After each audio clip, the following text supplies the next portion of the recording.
They are artifacts more than 12,000 years old. They were discovered in Connecticut at the Mashantucket Pequot Reservation.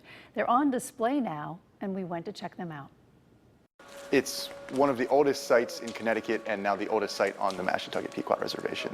And so we're getting a glimpse into some of the first people who are occupying New England at the end of the last ice age. These sites, people say, are like finding a needle in a haystack.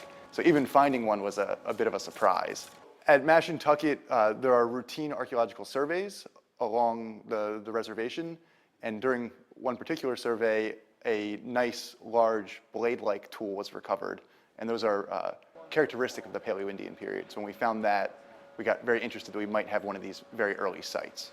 I study stone tools, or it's called lithic analysis. And so I study the patterns in the breakages of the stone, and I can read the flake scars, kind of like a book. The showstopper is definitely the fluted point. That fluted point, which is the diagnostic artifact of the Paleo-Indians, would have been tipping the darts that are being thrown in this exhibit. Here are two resharpening flakes, and you'll notice that they both have the same white dot running through them.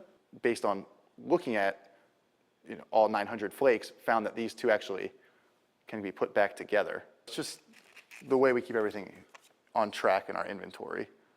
So it's our site and inventory number. This is all tied to a database. This site is now closed. We're still in the process of inventorying and processing and then analyzing. And we'll be, hopefully, in the near future, getting some of these items on display for a new small exhibit in the Mashantucket Pequot Museum and Research Center.